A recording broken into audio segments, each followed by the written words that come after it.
मांगूंगा तो मोक्ष भी दे देंगे, मांगूंगा तो मोक्ष भी दे देंगे। अभी तो ये बता कि तू मुझे मेरी मटकी कब देगो? और मेरी मांग कब पूरी करोगे भोला राम जी? मेरो घड़ा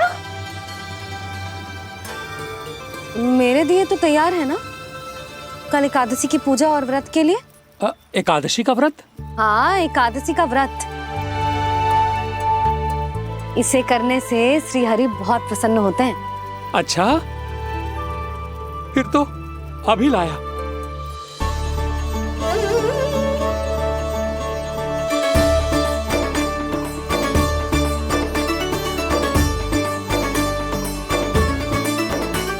लो जी, आपके दिए।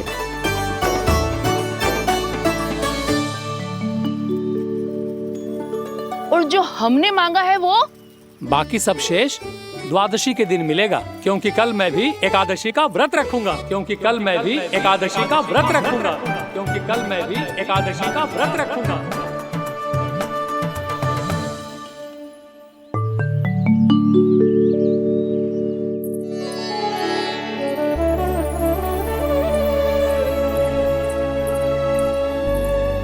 जानकी, फूलों का प्रबंध हुआ कि ना? हाँ भाभी, जे रहे। सदैव विलंब कराती है। पर भाभी इस बार तो फूल समय से ही लाई थी। क्या हुआ जशोदा, अभी तो पूजा की तैयारी ना हुई? देखो ना मौसी, ये जानकी ना कुछ छूट ही जाता है इसके कारण। एकादशी की पूजा और व्रत आते ही जसोदा भाभी इतनी वग्र हो जाती है। ऐसो क्या होगा इस पूजा में?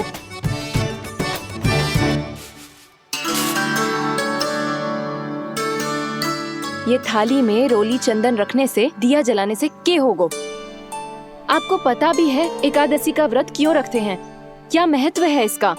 लो, जे तो मैं जसोमती रानी से पूछना भूल ही गया। पर हाँ भगवान, मेरे लिए इतना ही पर्याप्त है कि इस व्रत को रखने से मेरे श्रीहरि हमसे प्रसन्न हो जाएंगे।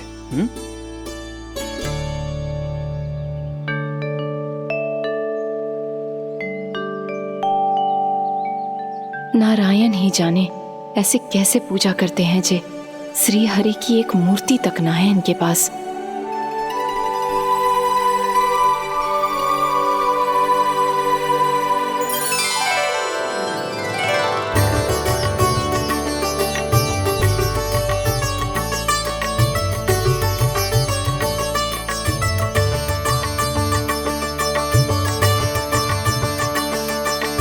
प्रभु, न तो मेरे पास मूर्ति है और ना तो इस व्रत के विधि विधान के बारे में मुझे जानकारी है और ना ही मुझे इसके महत्व के बारे में जानकारी है, पर फिर भी मैं करना चाहता हूं।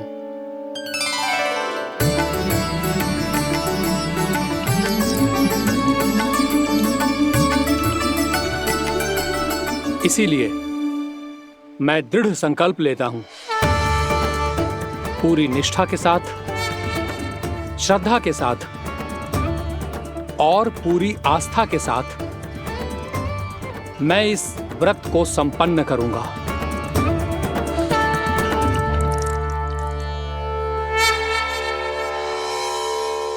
हम संकल्प लेते हैं कि एकादशी के व्रत को पूरी निष्ठा के साथ संपन्न करेंगे।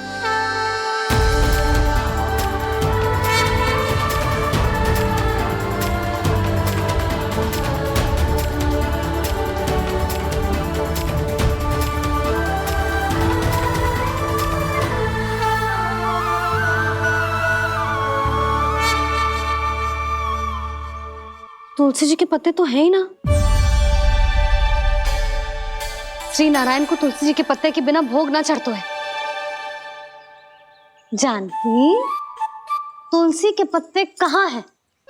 भाभी, मैं तो कब से यही पूछना चाह रही थी कि तुलसी के पत्ते लाऊं क्या, पर आप तो व्यस्त थी ना। तुझे कितनी बार समझाओ है ना, यदि तेरे कछु करने से किसी और की कोई हानि ना हो रही हो या किसी के अच्छे कार्य में सहायता हो रही हो तो मुझसे आज्ञा लेने की आवश्यकता ना है।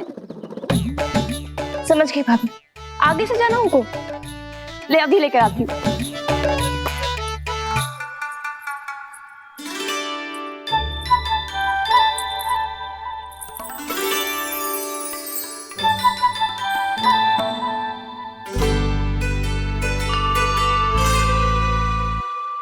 आपने पहले ये व्रत करो है? आपको इसका महत्व पता है? भाभी चलो। जानकी, तुमने ये व्रत करो है? फिर तुमको इसका महत्व पता है? सुमति जी, आपको पता है इसका महत्व? कान्हा, क्यों तंग कर रहे हो सबको? मैया, सबने करो ये व्रत, मुझे भी करना है।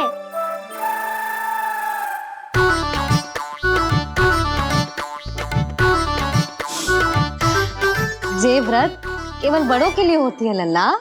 जब आप ये व्रत कर सकती हो, बाबा कर सकते हैं,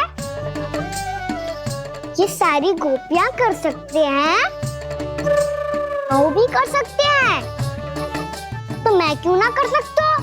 क्योंकि तू कल तक भूखा ना रह पाएगो लल्ला। जब भक्त रह सकते हैं, फिर मैं क्यों नहीं रह सकता? मेरा अर्थ है कि नारायण के भक्त मैया, मैया मान जाओ ना, मुझे करने दो ना ये व्रत। अपनी लल्ला पे आप विश्वास ना है आपको? विश्वास है। अच्छा ठीक है, तू भी कर ले।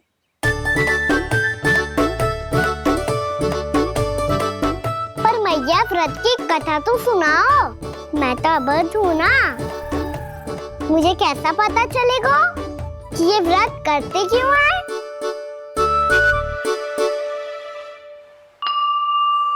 प्रभु, मुझ अबोध को कैसे पता चलेगा कि इस व्रत का क्या विधि विधान होता है और क्यों रखा जाता है और इसका महत्व क्या होता है? मुझे तो आप ही बता सकते हैं प्रभु। जब व्रत कर रहे हैं, तब उसका महत्व भी पता होना चाहिए ना। बताओ ना मैया, क्यों रखते एकादशी का व्रत? इसके लिए तो तुझे एकादशी की कथा सुननी होगी। सुनेगो ना?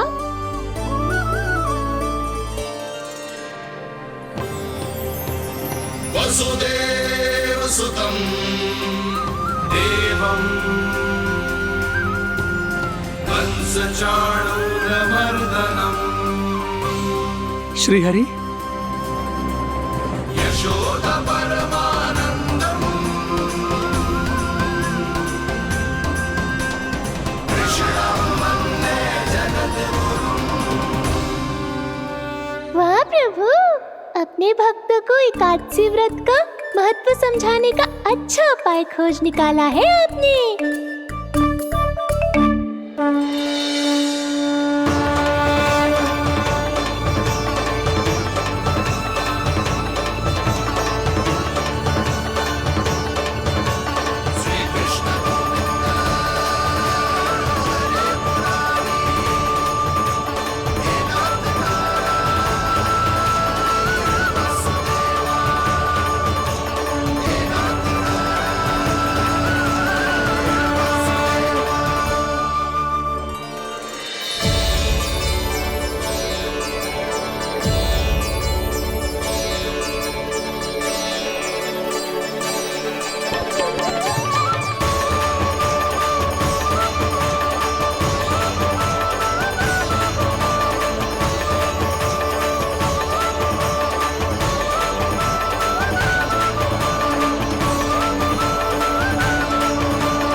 अब सब जन एकादशी के व्रत की कथा ध्यान से सुनना, तभी जे व्रत पूरा माना जाएगा।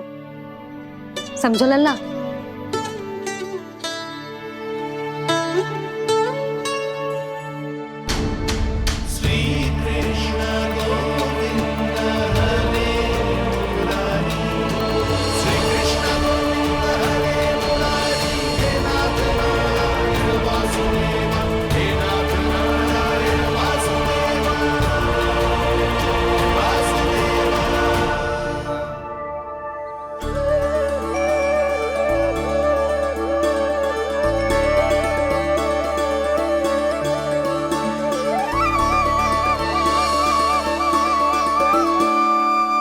सतयुग में चंद्रावती नाम के नगर में मूरा नाम का एक असुर राज्य करता था। ओम ब्रह्मदेवाय नमः। ओम ब्रह्मदेवाय नमः। ओम ब्रह्मदेवाय नमः। ओम ब्रह्मदेवाय नमः।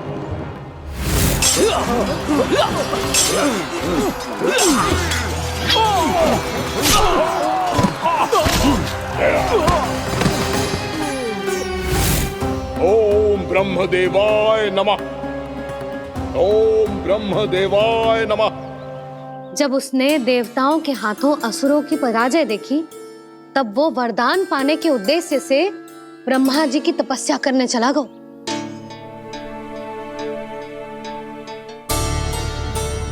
शीघ्र ही मूरा की तपस्या सफल हो गई और ब्रह्मदेव जी उससे प्रसन्न हो गए। ओम ब्रह्मदेवाय नमः। ओम ब्रह्मदेवाय नमः। ओम ब्रह्मदेवाय नमः। ओम ब्रह्मदेवाय नमः। ओम ब्रह्मदेवाय नमः। ओम ब्रह्मदेवाय नमः। ओम ब्रह्मदेवाय नमः। ओम ब्रह्मदेवाय नमः। ओम ब्रह्मदेवाय नमः। मूरा, प्रणाम ब्रह्मदेव। तुम्हारी तपस्या सफल हुई। बोलो, तुम्हें क्या वर चाहिए? सृष्टि के रचयिता ब्रह्मदेव, कृपया मुझे ऐसा वरदान दीजिए जिसकी सहायता से मैं त्रिलोकी विजयी बन जाऊं और कोई देवता मुझे पराजित ना कर सके। यहां तक कि देवताओं के रक्षक, सृष्टि के संचालक भगवान श्री विष्णु के लिए भी मैं अपराजय रहूं। तथास्तु, तथास्तु, तथास्तु। प्रणाम ब्रह्मदेव।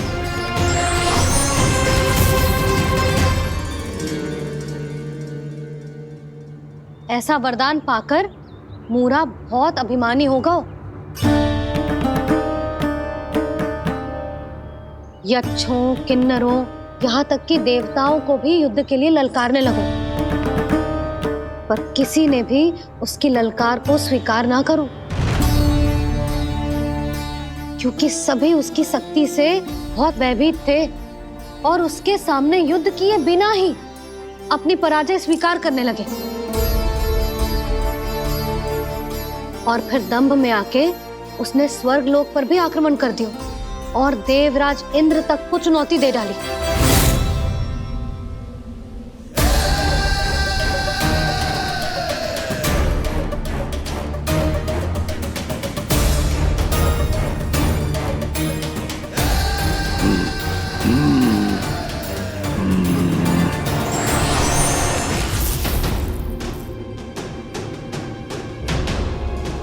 मैं प्रतीक्षा कर रहा हूं देवराज। क्या उत्तर है तुम्हारा? मुझसे युद्ध करोगे या फिर बिना लड़े ही पराजय स्वीकार कर मेरे अधीन हो जाओगे और सौंप दोगे मुझे अपना ये स्वर्ग लोक? सारी शक्ति तुम्हारे मुख में है या कुछ बाहुबल भी है तुम्हारे पास? मैं तुम्हारी चुनौती स्वीकार करता हूं मूरा। मैं तुम्हारी चुनौती स्वीकार करता हूं मूरा।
खैरिए देवगण, असुरराज मूरा को ब्रह्मदेव का आशीर्वाद प्राप्त है।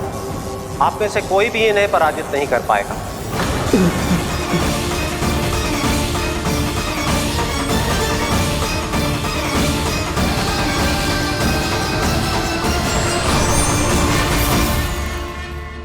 एक अवसर और देता हूं देवराज।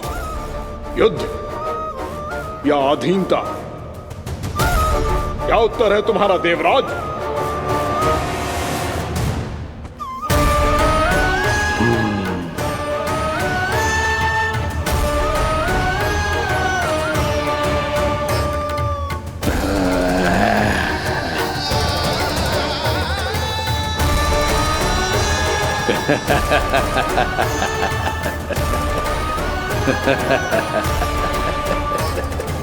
इंद्र और सभी देवताओं ने मूरा के आतंक में आके उससे भयभीत होके अपना सिंहासन छोड़ दियो। अब मूरा स्वर्ग का अधिपति बन गयो और शीघ्र ही उसने अन्य सभी असुरों को स्वर्ग में निवास करने के लिए आमंत्रित कर दियो। और इस प्रकार से वो धीरे धीरे तीनों लोकों का सम्राट बन गया। उसे किसी ने रोका नहीं मैया? ना लल्ला, इतना साहस किसी में था ही ना। और फिर ये निश्चित करने के लिए कि भविष्य में किसी और असुर की मृत्यु ना हो, वो यमराज पे भी विजय प्राप्त करने के लिए यमलोक की ओर प्रस्थान कर दियो। वो तो अपने आप को और सभी असुरों को अमर बनाना चाहता था। पर देवता और यमराज भी उसकी ये योजना समझ गए थे। इसीलिए उसके आने से पहले ही सारे देवताओं ने श्री नारायण से सहायता के लिए गुहार लगाई। अब केवल आप ही कुछ कर सकते हैं प्रभु। अभी तो मूरा केवल त्रिलोक का स्वामी है, और यदि उसने यमलोक भी जीत लिया तो वो जीवन को ही नियंत्रित नहीं करेगा प्रभु, वो मृत्यु का भी स्वामी हो जाएगा। ऐसे में पहले सृष्टि का संतुलन तो नष्ट होगा प्रभु, और फिर स्वयं सृष्टि ही नष्ट हो जाएगी। ऐसा नहीं होगा यमदेव, नियति ऐसा होने ही नहीं देगी। विधि रचेगी खेल और मैं बनूंगा माध्यम। असुर राज मूरा का सामना मैं करूंगा। बस आप मुझे चुनौती देने के लिए उसे तैयार कर लीजिए, चाहे उसके लिए आपको साम दाम दंड भेद कोई भी उपाय क्यों ना अपनाना पड़े।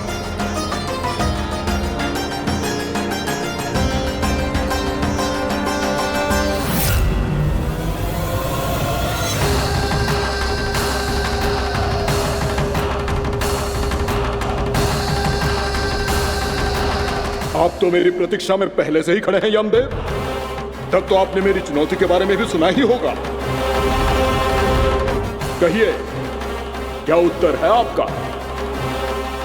मेरा स्वागत करके अपना राज्य त्यागेंगे या मेरा सामना करके अपने प्राण? असुर राज मूरा का सामना मैं करूंगा। बस आप मुझे चुनौती देने के लिए उसे तैयार कर लीजिए, चाहे उसके लिए आपको साम दाम दंड भेद कोई भी उपाय क्यों ना अपनाना पड़े।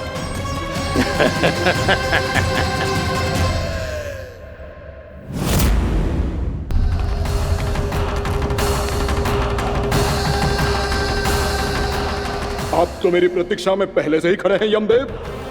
तब तो आपने मेरी चुनौती के बारे में भी सुना ही होगा। कहिए, क्या उत्तर है आपका? मेरा स्वागत करके अपना राज्य त्यागेंगे या मेरा सामना करके अपने प्राण? हे असुर श्रेष्ठ, मैं आपकी अधीनता स्वीकार करने के लिए तैयार हूं। बस एक विनती है मेरी। शर्त को विनती का नाम देकर बहलाना चाहते हो मुझे यमराज? असुर राज मूरा के सामने शर्त रख पाओ, इतना सामर्थ्य नहीं है तुम में। इसका आभास है मुझे असुरराज, पर मैं आपकी अधीनता स्वीकार करूं इससे पहले आपको स्वामी धर्म का पालन करना होगा। मेरे पुराने स्वामी के क्रोध से मेरी रक्षा करनी होगी आपको। कौन है तुम्हारा पुराना स्वामी? भगवान श्री नारायण। और छोटी माँ, मूरासुर को तो श्री नारायण से भी रक्षा का वरदान प्राप्त था ना? यही तो श्री नारायण की लीला थी बलराम। पर वो राक्षस अपने दम में जे समझ ही ना पाओ कि वो क्या भूल करने जा रहे हैं, और पहुंच गो भगवान श्री नारायण को चुनौती देने के लिए।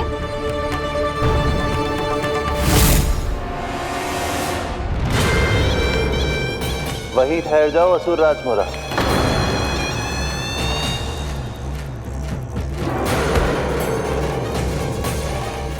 यहाँ क्यों आए? आपको पराजित करने और ये वैकुंठ जीतने,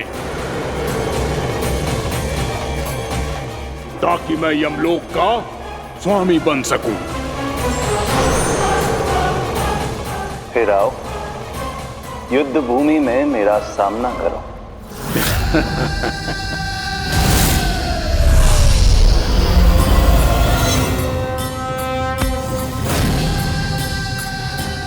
ये नहीं जानते कि इनसे ना हारने का वरदान तो मैं पहले ही प्राप्त कर चुका हूं, इसलिए युद्ध ठीक से आरंभ हो पाए उससे पहले ही इन्हें जीत लूंगा मैं।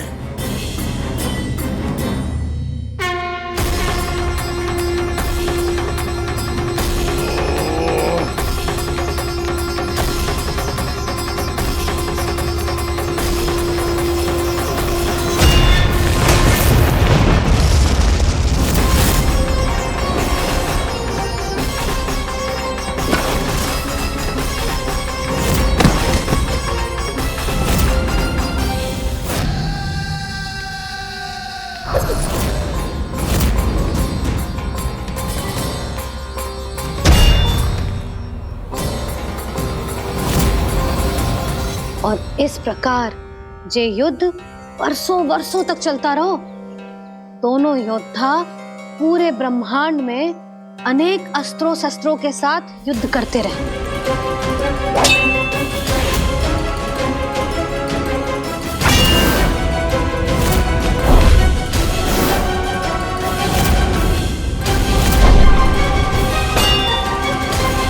फिर क्या हुआ मैया?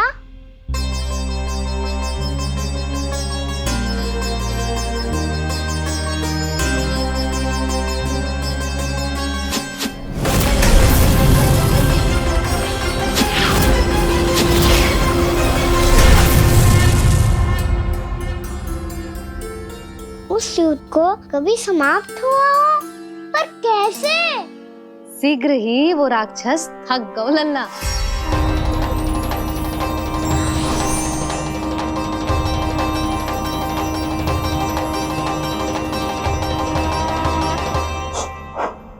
खड़े खड़े देख क्या रहे हैं नारायण? आक्रमण कीजिए, वध कर दीजिए मेरा।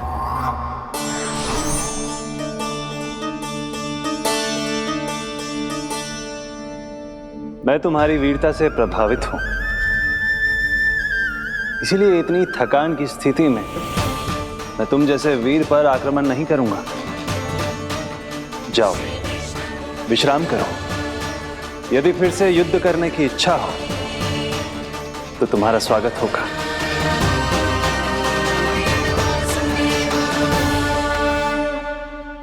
जे कह के श्री नारायण बद्रिका आश्रम चले गए और वहां हिमवत नाम की एक कंदरा में ध्यान लगा के बैठ गए। उधर वो राक्षस विश्राम करने लगो। अनेकों दिन बीत गए और अब वो राक्षस मूरा फिर से स्वस्थ होके बलवान हो गया था। उसने अपनी सारी शक्ति फिर से प्राप्त कर ली थी। श्री नारायण ने उस पर दया करी थी, पर वो फिर से श्री नारायण को छलने को तैयार होगा।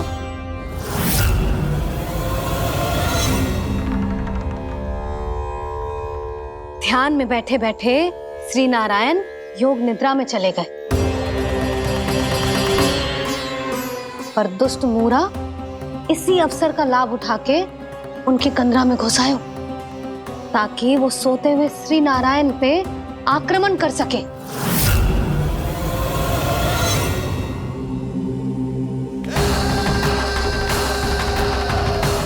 आज इस लंबे युद्ध को जीतकर अपने इस अंतिम शत्रु का भी अंत कर दूंगा मैं।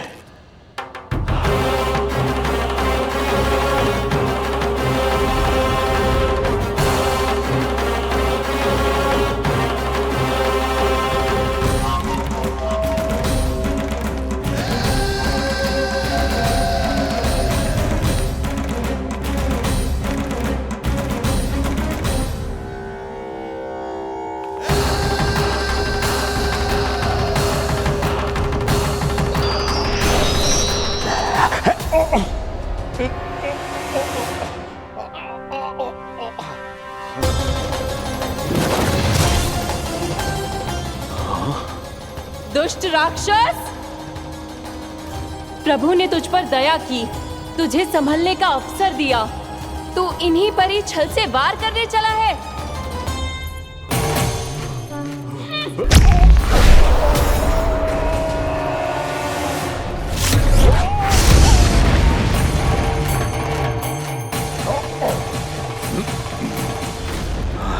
मैं अजय हूँ, मुझे कोई पराजित नहीं कर सकता। ब्रह्मा का वरदान है मुझे। तूने नारायण से अपराजय होने का वरदान मांगा था मूर्ख, उनकी शक्ति से नहीं। ध्यान से देख, मैं तेरी मृत्यु हूँ, मृत्यु।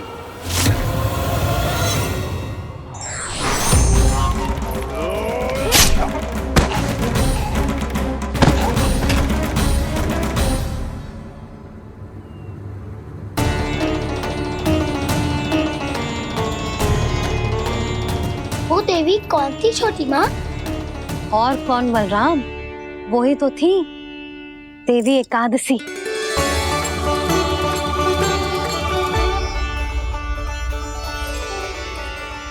मुझे क्षमा कीजिए प्रभु, आपकी आज्ञा के बिना ही युद्ध करके आपके शत्रु को मृत्यु के घाट उतार दिया। क्षमा नहीं, आपकी तो प्रशंसा होनी चाहिए देवी। असुर राज को मारकर आपने सभी देवताओं को मुक्त करवाया है। इस पापी के अहंकार से तीनों लोकों की रक्षा की है आपने। आप एकादशी की तिथि पर मेरी एकादश इंद्रियों से उत्पन्न हुई हैं। इसीलिए मेरे सभी भक्त आपको उत्पन्न एकादशी के नाम से जानेंगे। सभी तिथियों में आपका स्थान सर्वश्रेष्ठ होगा। जिस तरह आपने राक्षस के आक्रमण से मेरी रक्षा की है, उसी प्रकार एकादशी के दिन व्रत करके जो भी भक्त आपकी कथा सुनेगा, मैं स्वयं उसकी रक्षा करूंगा। जो आपकी पूजा करेगा उसे मेरी विशेष कृपा प्राप्त होगी और उसके साथ साथ उसे मिलेगा धन, सिद्धि और मोक्ष।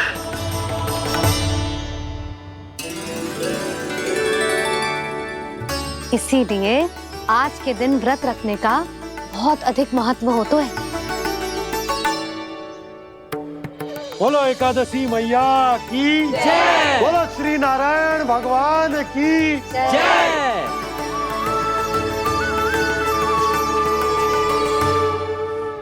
प्रभु की कृपा से एकादशी का महत्व भी पता चल गो और मेरा व्रत भी सफल हो गो।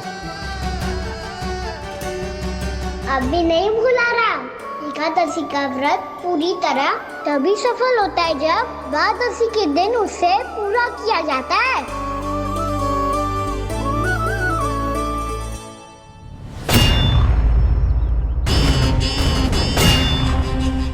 आवश्यक है आपको यह आभास होना कि उस विष्णु अवतार को पराजित करने के लिए आपके साधारण योद्धाओं में वो सामर्थ्य नहीं है।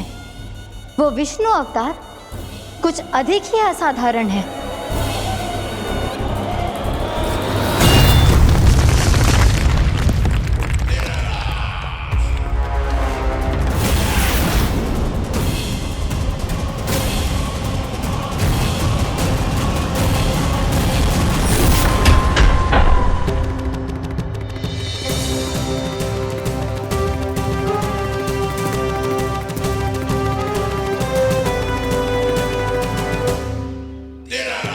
अब मैं दिखाऊंगा उस विष्णु अवतार को असाधारण शत्रु क्या होता है।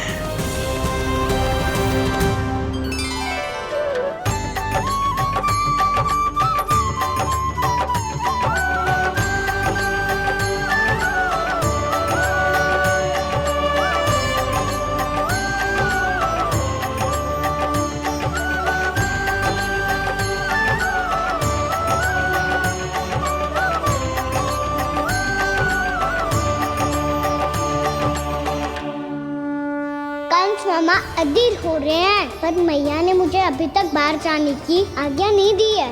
अभी उन्हें किसी और राक्षस को यहाँ भेजने से रोकने के लिए मुझे ही कुछ करना होगा।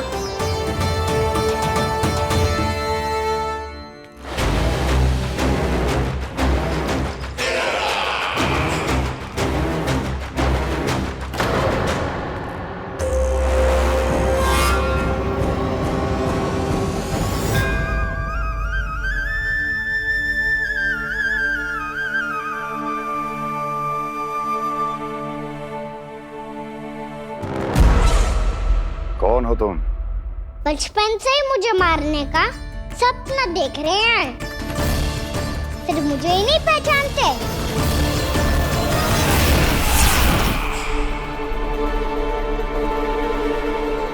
बचपन से विष्णु अवतार। कोई कान्हा बुलाता है तो कोई मुरलीधर पुकारता है, कोई माखन चोर कहता है, कोई कहता है चिच्चोर।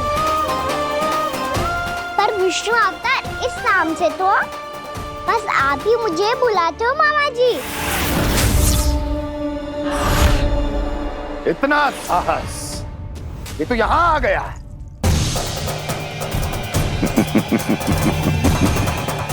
यहाँ आ तो गया तू विष्णु अवतार, किंतु यहाँ से जीवित नहीं जाएगा। तेरे इस शीश को तेरे धड़ से अलग कर दूंगा मैं।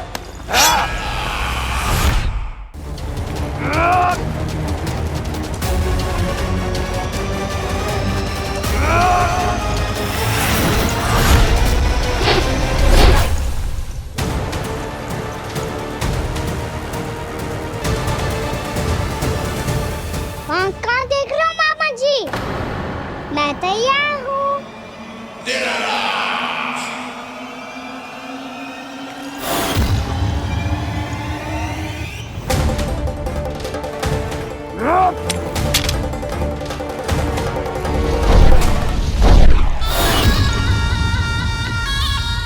मामा जी, आप सदैव इसी तरह क्रोध में रहते हो क्या?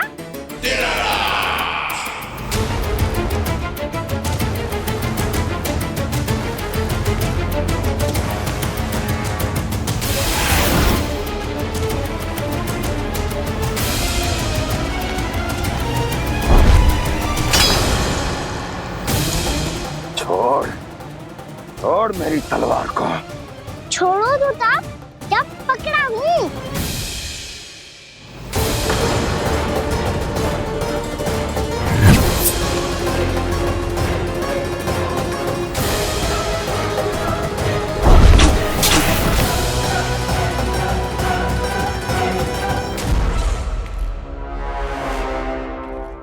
मामा जी,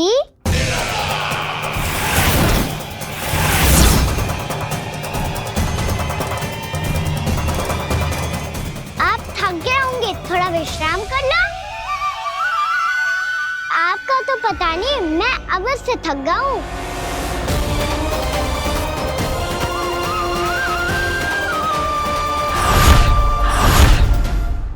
मेरे सिंहासन पर बैठने का तो साहस। अभी तो बस अभ्यास कर रहा था मामा जी। भविष्य में मुझे तो बैठना है यहाँ। आपने बल प्रयोग करके से अपने पिताजी से छीना था, मैं आपसे छीन लूंगा। जो छल और बल से लिया जाए वो अधिक समय तक टिकता नहीं है मामा जी।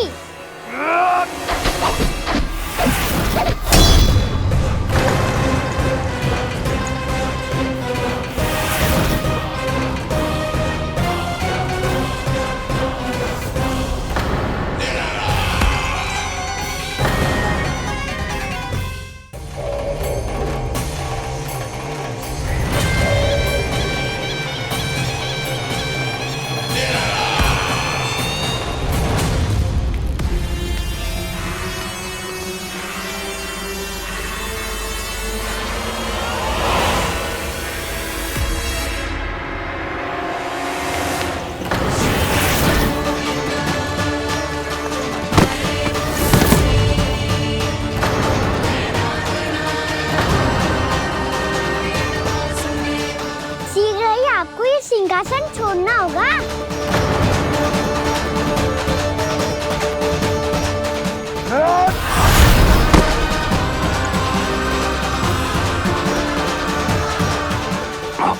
वो मेरा सिंहासन छीनना चाहता है। वो आ रहा है, वो आ रहा है। सैनिकों, दुर्जन, बंद कर दो सभी द्वार और झरोखे, सब के सब। इसकी हर संभावना पर इतना कड़ा पहरा बिठा दो कि ना तो कोई महल के भीतर आ सके, ना तो बाहर जा सके। मुझे महल की चप्पे चप्पे की सूचना चाहिए। जाओ।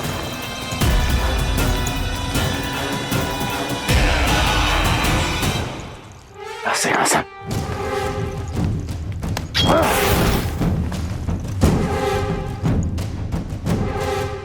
अब आ, दुष्ट मायावी, छलिया विष्णु अवतार, मैं कंस तेरी प्रतीक्षा कर रहा हूं। देखता हूं मेरे सिंहासन पर कैसे बैठता है तू। मुझे तो बस कुछ समय चाहिए था, वो मिल गया। अब करते रहिए आप प्रतीक्षा।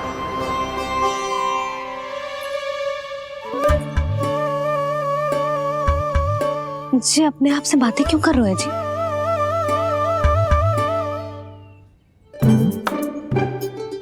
आप मुस्कुरा क्यों रहे हो? ना कछु ना। बताओ क्यों मुस्कुरा रहे हो? तुम्हीं पर गए हैं जी। जब तुम व्रत करती हो तो तुम भी ऐसा ही करती हो। इसी प्रकार भूख अधिक लगने पर अपना ध्यान भटकाने के लिए स्वयं से ही बड़बड़ाती रहती। होगा। आपको तो बस मेरा उपहास उड़ाने के लिए बहाना चाहिए।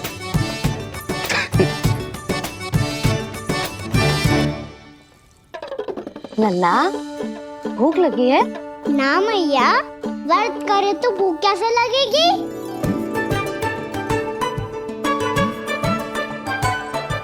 यदि लगी हो तो छोटे बालकों को थोड़ी बहुत भूल चूक क्षमा होती है। कछु ना तो फल तो तू खा ही सकते है। अब तो पूरे नियम और विधि विधान से व्रत तोड़ूंगा। कल द्वादशी के सुबह मुहूर्त के अनुसार। ठीक।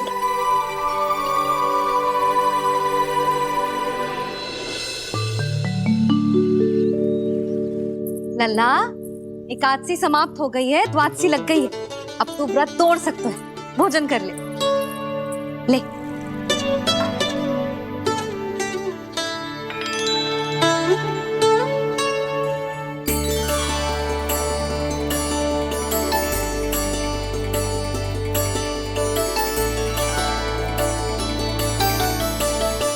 आज तो कार्य कर लीजिएगा। मैं ना चाहती कि सब गांव वाले फिर से आपका उपहास उड़ाएं।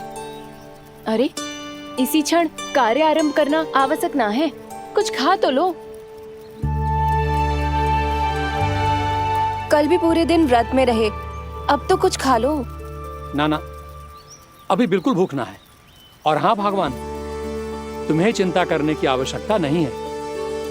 आज मैं किसी को भी 2 शब्द कहने का अवसर नहीं दूंगा।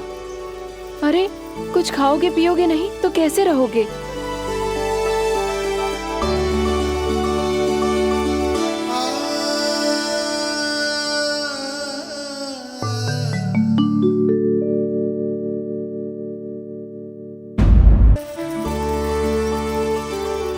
अरे, इसी क्षण कार्य आरंभ करना आवश्यक ना है। कुछ खा तो लो। ना, अभी बिल्कुल भूख ना है।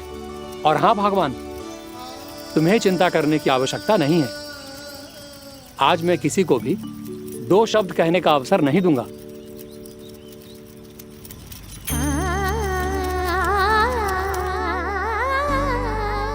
ठहर, मैं तेरे लिए मट्ठा लेके आती हूँ।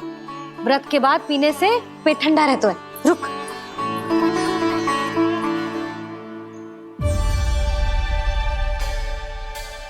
भक्तों ने अभी तक व्रत नहीं तोड़ा है, मैं कैसे तोड़ लूं? भूख कहाँ से होगी? श्री हरि नाम से पेट तो भर लेते हो। श्री हरि श्री हरि श्री हरि।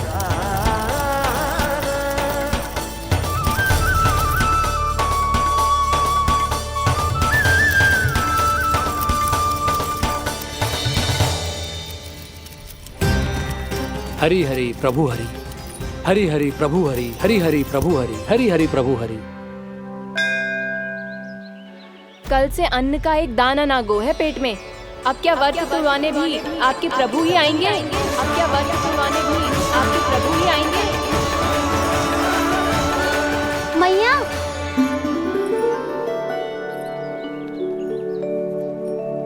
मैया पहले व्रत तोड़ के कच्चू खा तो लो। अभी ना, लौट के आने के बाद। हाँ,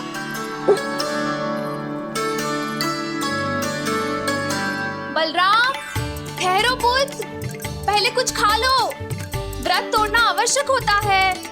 मैया ने एकादशी का महत्व बताया। लगता है मुझे सबको द्वादशी पर व्रत तोड़ने समाप्त करने का महत्व बताना होगा। हरि हरि हरि हरि हरि, मेरे हरि।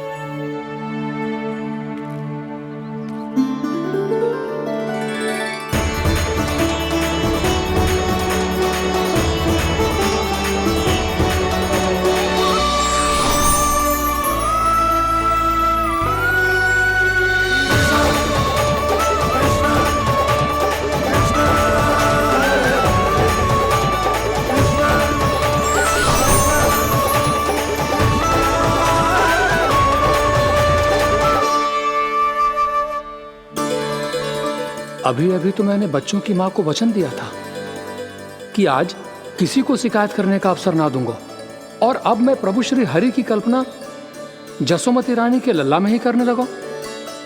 ना ना, ये ठीक ना है।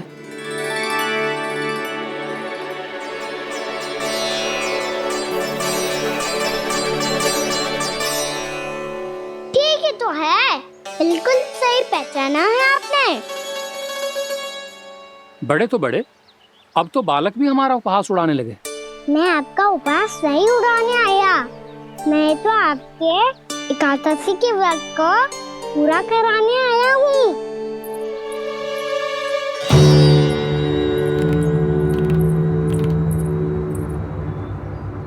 कान्हा,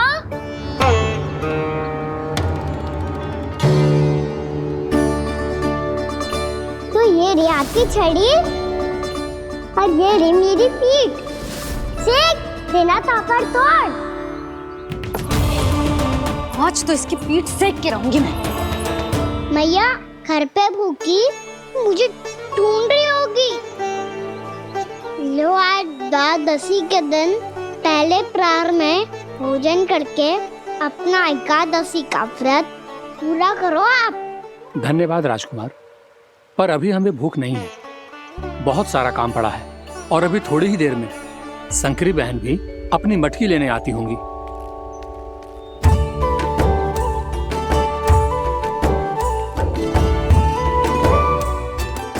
पर मैं आपका व्रत पूरा कराए बिना नहीं जा सकता। भला क्यों? भक्त भूखा रहे और भगवान खा ले, ऐसा हो सकता है भला?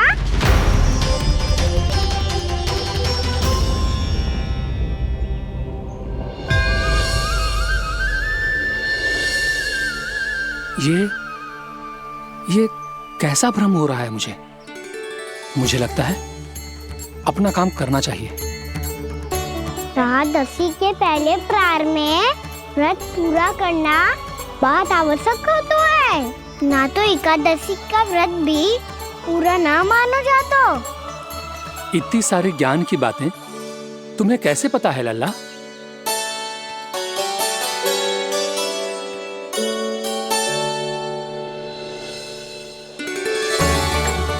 जैसे एकादशी की कथा होती है, वैसे द्वादशी की महिमा भी एक बहुत महत्वपूर्ण कथा है।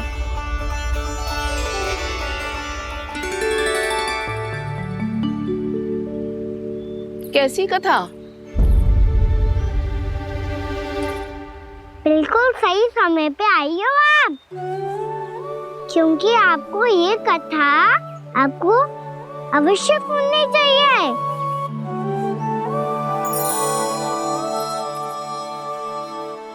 मुझे क्यों? पहले सुन तो लियो, फिर स्वयं ही पता चल जाएगा। बहुत समय पहले एक राजा हुआ करते थे, राजा अम्बरीश। भगवान श्री हरि के बहुत बड़े भक्त थे। ओम नमो नारायणाय। ओम नमो नारायणाय।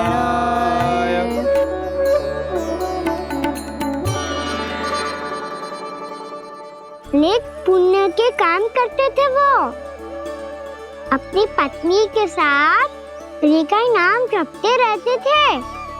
उन्होंने 12 माह एकादशी का व्रत करो निर्जल पास किया, और जब उनकी 12वीं एकादशी का व्रत द्वादशी के दिन तोड़ने का समय हुआ, तभी महर्षि दुर्वासा अपनी 100 शिष्यों के साथ उनके महल में पधारे।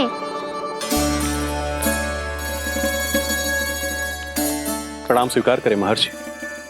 आप जैसे महान ऋषि मेरे राज्यसभा में आए, वो भी ऐसे अवसर पर जब मैं और मेरी पत्नी निरंतर 12 एकादशियों के बाद अंतिम एकादशी का व्रत तोड़ेंगे। इससे बड़े सौभाग्य की क्या बात हो सकती है हमारे लिए। आज आपके साथ साथ मेरा और मेरे शिष्यों का एकादशी व्रत भी पूरा होगा। संभव है प्रभु की इच्छा यही हो कि हम सब अपना व्रत एक साथ तोड़ें। ये तो अत्यधिक प्रसन्नता की बात है महर्षि। तो फिर ठीक है, हम सब यात्रा से थके हैं। व्रत तोड़ने से पहले हम स्नान करना चाहते हैं। जैसी आपकी इच्छा महर्षि। जब तक आप लोग लौटेंगे तब तक आपके सारे प्रबंध यहाँ हो चुके होंगे।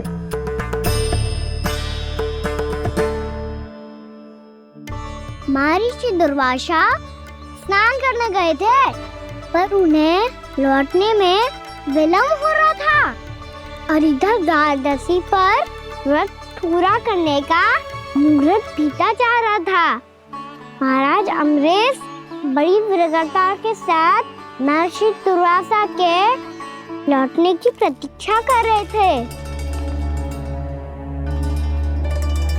महाराज, व्रत तोड़ने का मुहूर्त बीता जा रहा है, बस कुछ ही समय बचा है। महर्षि और उनके शिष्यों को लौटने में न जाने कितना समय लग जाएगा। मेरा सुझाव है कि आप मुहूर्त समाप्त होने से पहले व्रत अवश्य तोड़ लें। गुरुदेव, हमने महर्षि दुर्वासा को वचन दिया है कि जब तक वो लौटेंगे नहीं तब तक हम व्रत नहीं तोड़ेंगे। इसीलिए मैं उनके लौटने के बाद ही भोजन ग्रहण करूंगा। पर महाराज, मुहूर्त यदि बीत गया और समय रहते हो नहीं आए तो महाराज आपका व्रत पूरा नहीं होगा। महाराज, आपको उसका फल नहीं मिलेगा। महाराज, 12 एकादशियों का व्रत व्यर्थ चला जाएगा। किंतु गुरुदेव, यदि मैंने भोजन कर लिया तो ये तो अतिथियों का अपमान होगा। आप उचित कह रहे हैं महाराज। भोजन के लिए उनकी प्रतीक्षा अवश्य कीजिए महाराज, पर मुहूर्त रहते हुए एक तुलसी का पत्ता और जल ग्रहण कर लीजिए। इससे आपका व्रत भी पूरा हो जाएगा और अतिथि का मान भी रह जाएगा। आपका सुझाव अच्छा है गुरुदेव।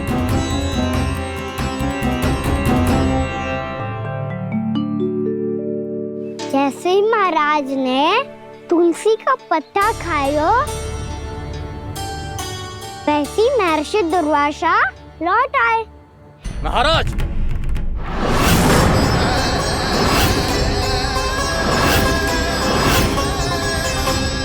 महाराज को उपास तोड़ते देखते बहुत क्रोधित हो गए।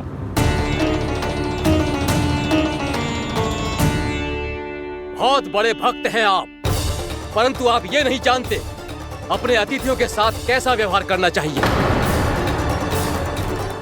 आपने हमें साथ भोजन करने का वचन दिया था, पर अपना व्रत क्यों तोड़ा आपने? महर्षि, मैंने भोजन नहीं ग्रहण किया। कहीं मुहूर्त न निकल जाए इस कारण मैंने एक तुलसी का पत्ता ग्रहण कर लिया। 56 भोग खाया हो या एक पत्ता, अपना व्रत तोड़कर अतिथियों का अपमान किया है, मेरा अपमान किया है। अब आपको दंड भोगना होगा ताकि आप सीख पाएं कि अतिथियों के साथ कैसा व्यवहार होना चाहिए। महर्षि, महर्षि, आप जो भी दंड मुझे देंगे मुझे स्वीकार है, किंतु आप क्रोधित मत होइए। क्रोध का कारण आपने दिया है महाराज। एक महर्षि का अपमान करके राक्षसी प्रवृत्ति का परिचय दिया है आपने। इसीलिए अब एक राक्षसी आपको दंड देगी।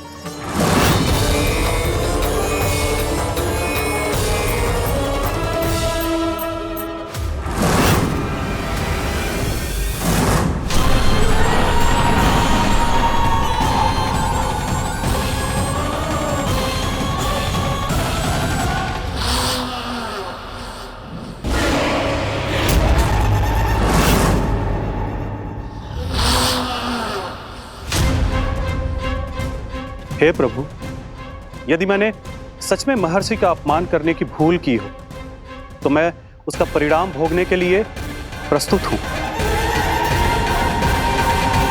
ओम नमो नारायणाय, ओम नमो नारायणाय नमः।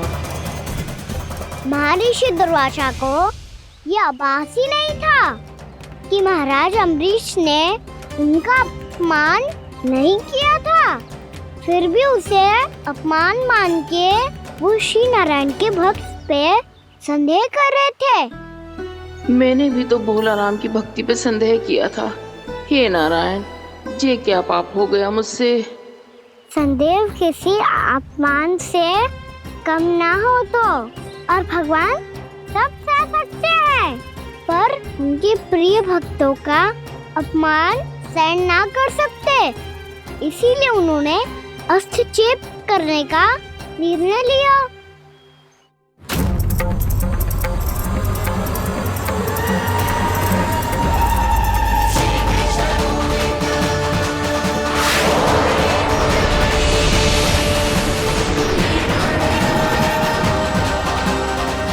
ओम नमो नारायणाय।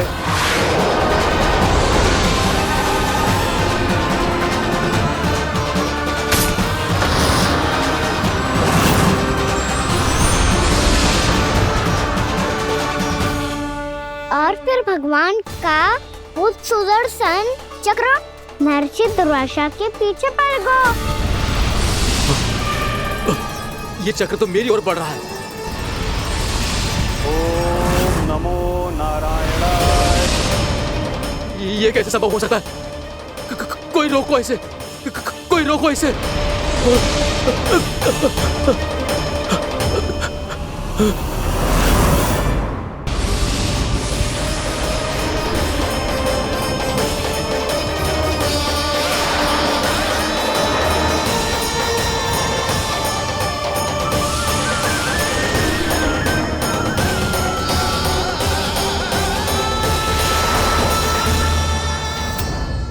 चक्र से अपने प्राण कैसे तैसे बचाते बचाते महर्षि दुर्वासा ब्रह्मलोक जा पहुँचे।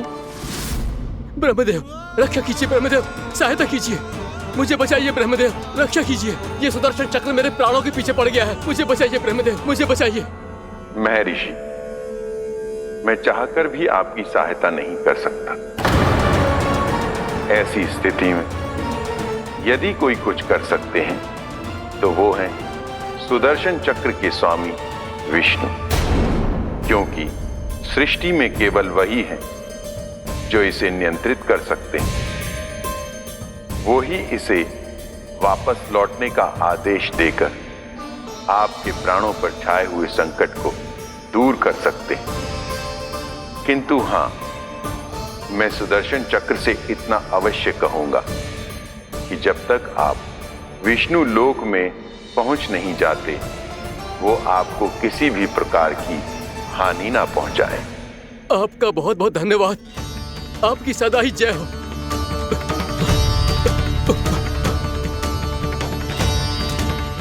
फिर क्या था? भागते भागते महर्षि दुर्वासा सीधे भगवान श्री हरि के शरण में बैकुंठ पहुंच गए। त्राहिमाम प्रभु, त्राहिमाम, मुझे बचाइए। मेरी सहायता कीजिए प्रभु, मेरी सहायता कीजिए। मैं आपके इस चक्र और ऊर्जा से नहीं भाग सकता प्रभु। कृपया करके अपने सुदर्शन को रोकिए, इसे वापस लीजिए प्रभु। यह असंभव है महर्षि। एक बार सुदर्शन चक्र मेरे हाथों से छूट जाए तो अपना उद्देश्य पूरा किए बिना, मेरे भक्तों की रक्षा किए बिना वापस नहीं लौटता। कोई तो उपाय होगा प्रभु, कृपया करके मेरे प्राण बचाइए प्रभु। मैं सुदर्शन की ऊर्जा से जलकर भस्म नहीं होना चाहता प्रभु। आप जो कहेंगे मैं करूंगा प्रभु। मेरी सहायता कीजिए प्रभु, मेरी सहायता कीजिए। मुझे नहीं लगता कि आप वो कर पाएंगे। मैं अवश्य करूंगा। मैं अपनी प्राण रक्षा के लिए कुछ भी करूंगा प्रभु। आपने मेरे भक्त राजा अम्बरीश को भक्ति का कर्तव्य निभाने के लिए अपमानित और दंडित किया है महर्षि, पर भक्त की रक्षा करना भगवान का कर्तव्य है। इसलिए यदि आप भक्त राजा अम्बरीश के पास जाकर क्षमा याचना करें और यदि वो आपको क्षमा कर दे तो ही ये चक्र आपके प्राण लिए बिना लौट सकता है। अन्यथा आप तो जानते हैं महर्षि, मेरे भक्त का अपमान मेरा अपमान। भक्त का अपमान भगवान के अपमान से कम ना हो तो है। महर्षि दुर्वासा को भी ये बात समझ आई और फिर उन्होंने महाराज अम्बरीश से क्षमा याचना की। महाराज महाराज महाराज महाराज महाराज मुझे क्षमा करें महाराज, मुझसे बहुत बड़ी भूल हो गई महाराज, मुझसे बहुत बड़ी भूल हो गई महाराज। महर्षि, आप हमारे चरण छुए ये उचित नहीं। महाराज महाराज अम्बरीश, आप नारायण के सच्चे भक्त हैं। मैंने आपको अपमानित किया, दंडित करने का प्रयास किया महाराज। इस अपराध के लिए मुझे क्षमा कीजिए महाराज, और इस सुदर्शन चक्र से मेरे प्राण बचाइए महाराज।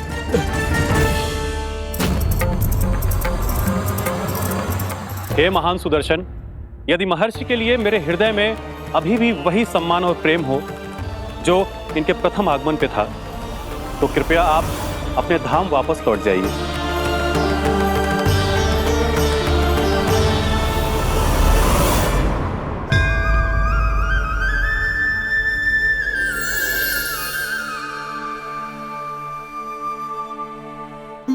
आपका बहुत बहुत धन्यवाद महाराज अम्बरीश। मैं आपको आशीर्वाद देता हूं कि आप देवराज इंद्र के समान शक्तिशाली हों। आपकी कीर्ति का पताका 10 दिशाओं में फहराए। मेरी बस एक ही इच्छा है महर्षि, कि मैं आपके साथ अपना उपवास तोड़ सकूं। अवश्य महाराज, हम सब भोजन आपके साथ करेंगे और अपने आप को नारायण की सेवा में अर्पित करके व्रत को पूरा करेंगे, क्योंकि आज जो यहाँ हुआ है उससे सिद्ध हो चुका है कि एकादशी व्रत का फल द्वादशी की सुबह भोजन करने से ही प्राप्त होता है। इस कथा से हमें पता चलता है कि सभी को द्वादशी के सुबह भर पेट भोजन करके एकादशी का व्रत पूरा करना चाहिए। और दूसरी बात, भगवान की सच्ची भक्ति अपमान कभी ना करना चाहिए। उनके साथ सदैव प्रेम से व्यवहार करना चाहिए। यही भगवान को सबसे अधिक प्रिय है। भैया भोलाराम, मैंने भी श्री हरि पे तुम्हारे विश्वास का उपहास उड़ाया था, मुझे क्षमा कर दो। ना ना, आप क्षमा मांगकर मुझे लज्जित मत करो। आप तो मेरी बहन जैसी हैं। जब महर्षि दुर्वासा जैसे महान ऋषि को भी प्रभु के भक्त से क्षमा मांगनी पड़ी, तो मैं तो बहुत ही तुच्छ हूँ। मुझे आपकी किसी भी बात का बुरा ना लगा। पर पता है प्रभु को कौन सी बात कब बुरा रखता है? कौन सी बात? जब उनका भक्त भूखा रहे, हमें भी अपना व्रत पूरा ना करे। और जैसा कि आप सभी ने अभी कथा से सीखो है, एकादशी के व्रत को द्वादशी की सुबह अवश्य पूरा करना चाहिए। अब आप जाओ, अपना व्रत पूरा करो।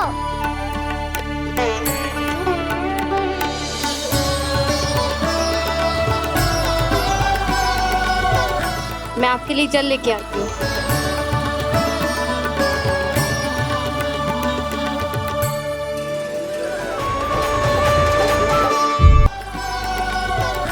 मैं आपके लिए जल लेके आती हूँ।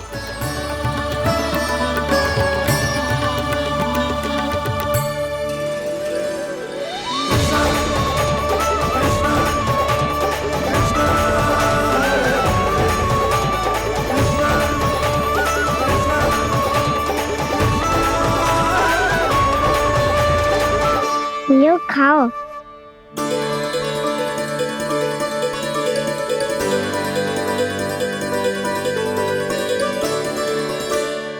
कान्हा,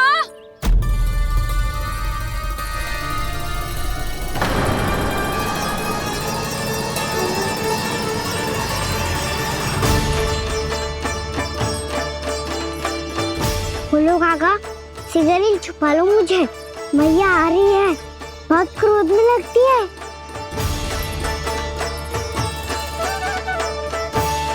आज तो बहुत दंड मिलेगा। अभी क्षण भर पहले तो ये साक्षात भगवान के रूप में बात कर रहे थे और अब अचानक ही ऐसे बालक बन गए जो मैया से दंड मिलने के भय से व्याकुल हैं। बोला काका, किस सोच में पड़ गए?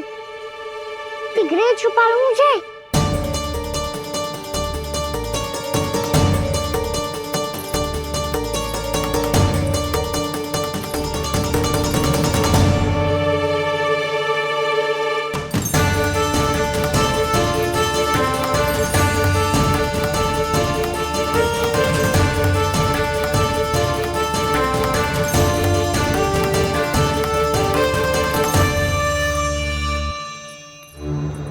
भोलानाथ जी, कान्हा को देखो है क्या?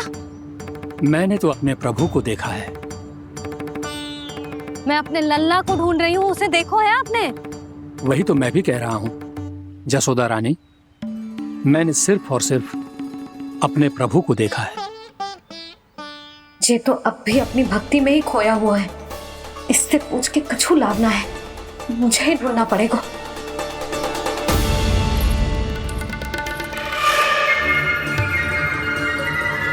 बच गए।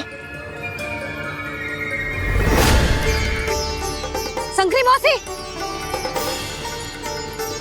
कान्हा को देखो है क्या कहीं?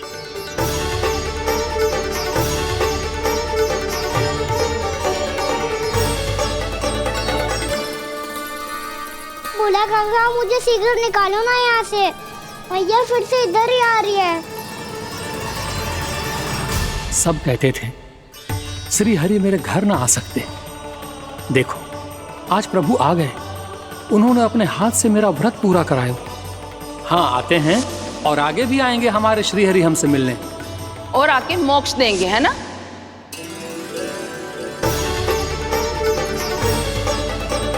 सिगरेट निकालो ना बोला काका, भैया आ रही है। मैं ना निकालूं? क्यों? मेरा अर्थ है मैं निकालूंगा, अवश्य निकालूंगा, पर तब तक नहीं निकालूंगा जब तक आप मेरी सारी बातें मान नहीं लेते हैं। कौन सी बात? प्रभु, मुझे मोक्ष प्रदान कर दीजिए प्रभु। तथास्तु। ना ना ना ना प्रभु, मेरे साथ साथ मेरे परिवार को भी मोक्ष दे दीजिए। तथास्तु। अब तो निकाल दो, मैया देख लेंगी। ना प्रभु, मेरे परिवार के साथ मुझसे जुड़ी हुई हर वस्तु, जीव जंतु, प्राणी, गाय बैल भैंस, सभी को मोक्ष प्रदान कर दीजिए प्रभु। तथास्तु। प्रभु, आप सच में अद्भुत हैं। मैंने जो मांगा आपने बिना सोचे समझे सब प्रदान किया। मैं ही अपनी मांगे बढ़ाता रहा। प्रभु, प्रभु मुझे क्षमा कर दीजिए। प्रभु मुझे क्षमा कर दीजिए।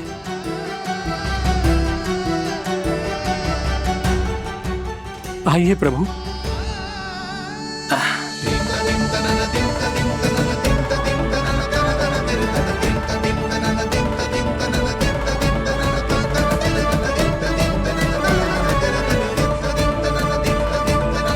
प्रभु, आप तो प्रभु हो, हरि हो, भगवान हो। आप चाहते तो इस मटके से स्वयं निकलकर बाहर आ सकते थे, फिर मेरी आपने हर इच्छा क्यों पूरी की? क्योंकि मेरे भक्त की इच्छा पूरी करने में मुझे भी प्रसन्नता मिलती है। ना तो मैं अपने भक्तों का अपमान सह सकता हूँ और ना ही उनकी इच्छा अधूरी रहने दे सकता हूँ।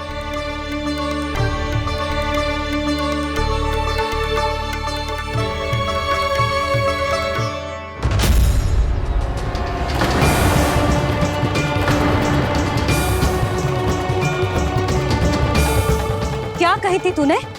हाँ, कि तू फिर से छल ना करेगो। फिर मुझे बिना बताए घर से बाहर कैसे निकलो? क्षमा करना मैया, पर जो आपने सिखाया था मैंने तो उसी का ही पालन करो है।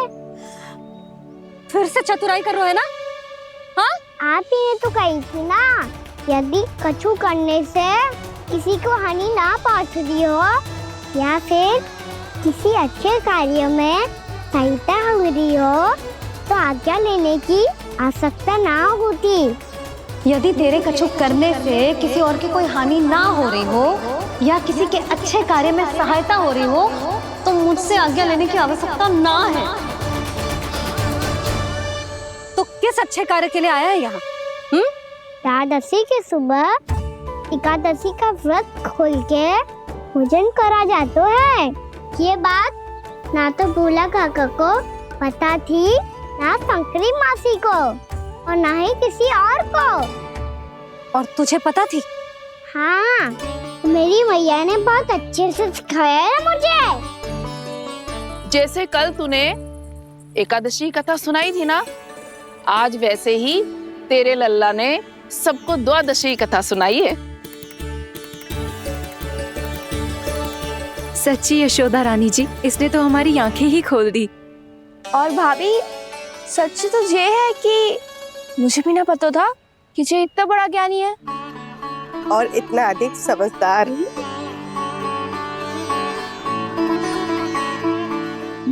द्वादशी की कथा? वो तो मैंने इसे कभी सुना ही ना है। फिर इसे कैसे पता थी?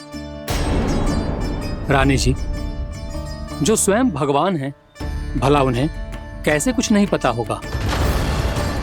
मैंने तो इन्हें पहचान लिया, और हाँ, आप सब लोग भी इन्हें अपने अंतर मन की आंखों से देखिए, हो सकता है इन्हें पहचान पाएं। ये कोई और नहीं है, श्री नारायण है, मेरे श्री हरि, मेरे प्रभु। जय श्री हरि।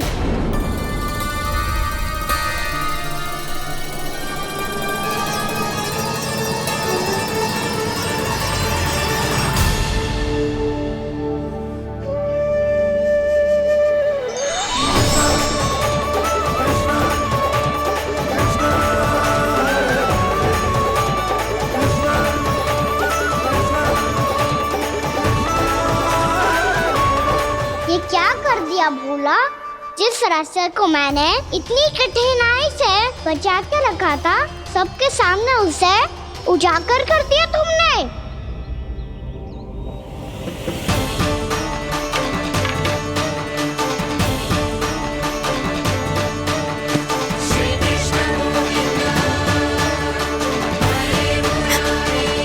नारायण, नारायण, श्री नारायण।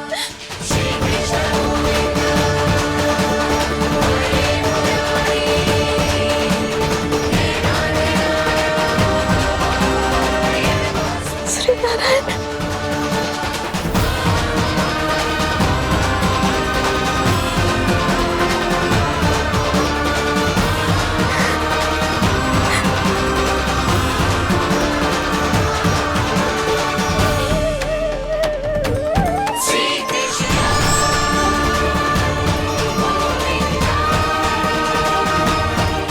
श्री नारायण प्रभु।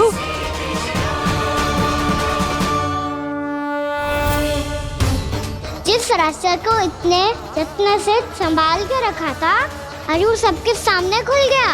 और तो और मेरा भेद मैया को भी पता चल गया। बाबा सब कहते रहे, पर मैंने एक न मानी। सबने कही थी कि आप भगवान हैं, पर मैं मूर्ख आपको पहचान ही ना पाई। कितनी अभागी हूं मैं।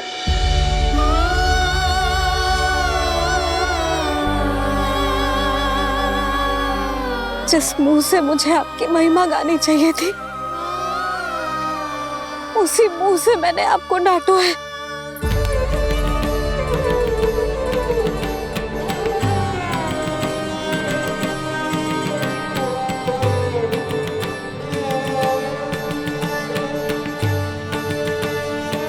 जिन हाथों से मुझे आपके चरण छूने चाहिए थे, उन हाथों से मैंने आपके कान पकड़े।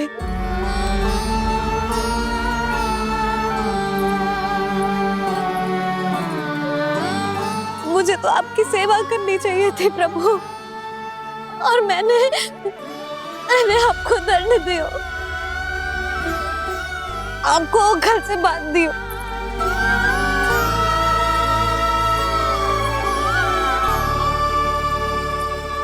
बावली हो गई थी प्रभु, अपने श्री नारायण को, अपने प्रभु को एक साधारण सा बालक समझ लियो मैंने। मैं आपके लिए भगवान नहीं हूँ मैया, साधारण बालक ही हूँ, बस आपका लल्ला। बुद्धि भ्रष्ट हो गई थी, भूल पर भूल करती चली गई। आज भी आपके पीछे पीछे छड़ी लेकर दौड़े चले आए।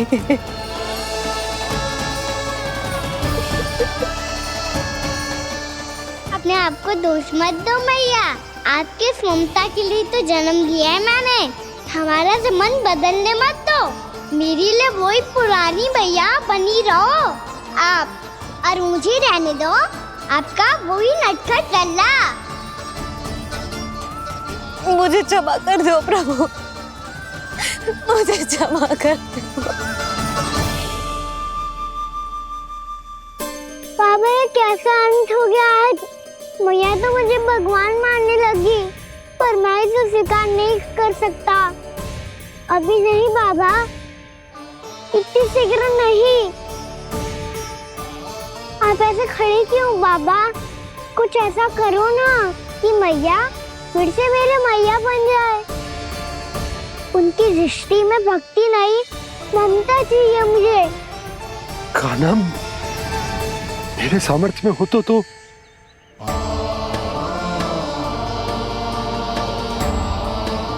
दाऊ, आप तो बड़े भाई हो, अपने छोटे भाई की सहायता करो ना, जिससे मैया सब कुछ भूल जाए। मैं क्या कर सकता हूँ कान्हा? कोई तो सहायता करो मेरी।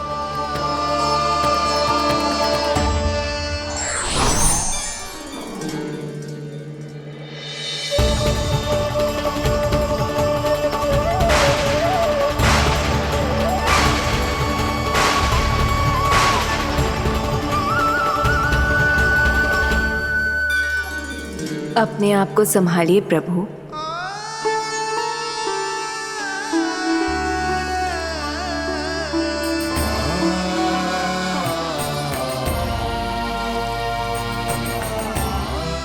देखो ये क्या हो गया, भैया को सब पता चल गया। अभी तो मुझे मैया की ममता का शौक पूरी तरह हिला ही नहीं था। योग माया,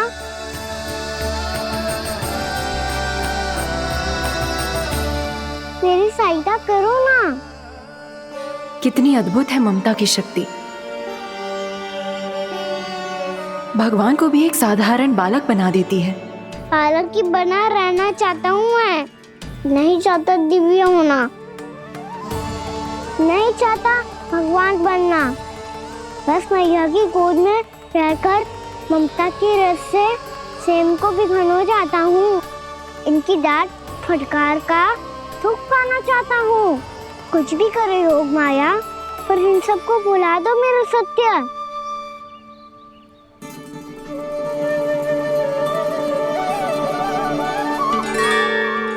पर इन्हें तो मोक्ष का वरदान मिल गया है प्रभु, इसलिए इनके लिए समय की गति को लौटा पाना संभव नहीं होगा। प्रभु,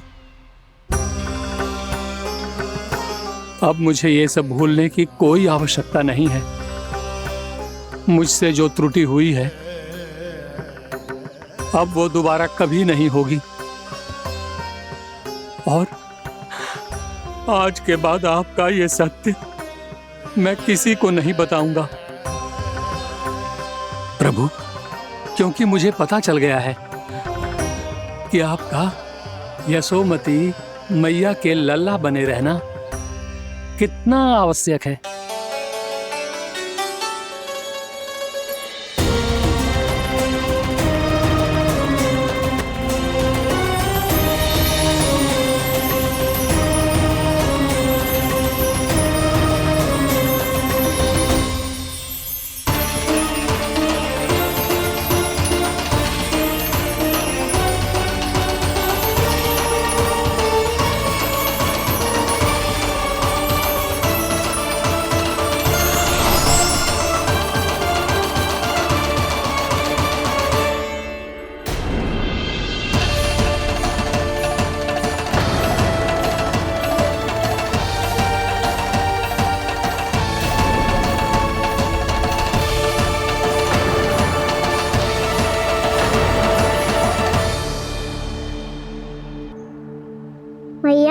छड़ी। पहले चुपके से भाग जातो है, फिर स्वयं ही छड़ी भी पकड़ा रोए हैं? नटखट कहीं का। हंसी आ रही है? अरे किस बात पे इतनी हंसी आ रही है रे? हाँ?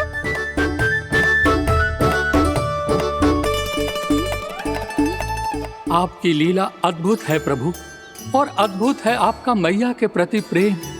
हंसी ना है मैया, ये तो प्रसन्नता है, अपने मैया से मिल जाने की प्रसन्नता। अच्छा, ढूंढ मैं तुझे रही हूँ और तू कह रहे हो कि मैं मिल गई तुझे। तू घर चल लल्ला, अच्छे से पिटाई करूंगी तेरी।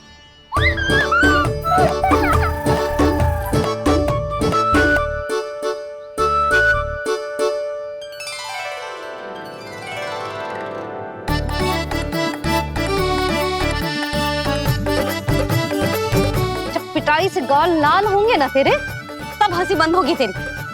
चल।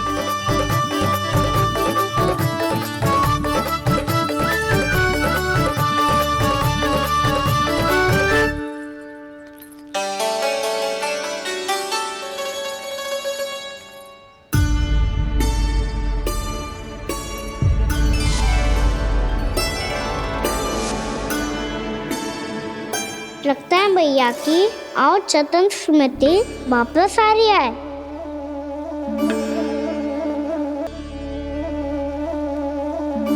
यशोदा, क्या होगो? ना कछु ना। आपको बताऊंगी तो और हंसेंगे मुझ पे। बोल दो, मैं उपास ना उड़ाऊं, सच्ची। देखो देखो इसे कैसे हंस रहा है। मेरे हाथ में छड़ी है, मैया क्रोधित है, पर जे तनिक में बहना लग रहा है इसे। हाँ, हंसे जा रहा है।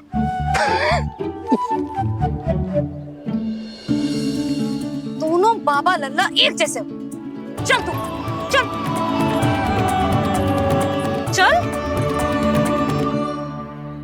दाऊ, आप तो बड़े भाई हो, अपने छोटे भाई की सहायता करो ना, जिससे मैया सब कुछ भूल जाए। सुबल, तू कच्चू खा क्यों ना रोए? व्रत ही करना था तो बलराम के जैसे कल कर ले। तो कल तो एकादशी भी थी। खाना के बिना कछु करने का मेरा मन ही ना कर। तो बात तो सच्ची है, उसके बिना गोचारण भी ऐसा लगता है जैसे कितना भारी कार्य है, व्यवस्था में करना पड़ता है। सही कह रहे हो तुम दोनों। मैं तो गोपालक भी इसलिए बना था ताकि कान्हा के संग खेलने को मिल जाए। बलराम तो हमारा सगा कम और मुख्य अधिक है।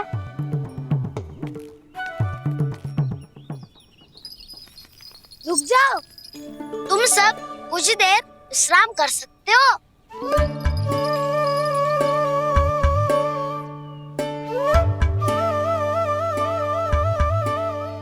तू बोल। ना मैं ना बोलूंगा, तुम दोनों ही बोलो। और तुम सबका सखा पहले हूँ और टोली का मुखिया बाद में, इसलिए घबराने की आवश्यकता नहीं है। जो भी बात है बिना हिचक बता सकते हो मुझे। तो फिर कुछ ऐसा करो ना कि कान्हा फिर से हमारे साथ गोचारण करने के लिए आने लगे।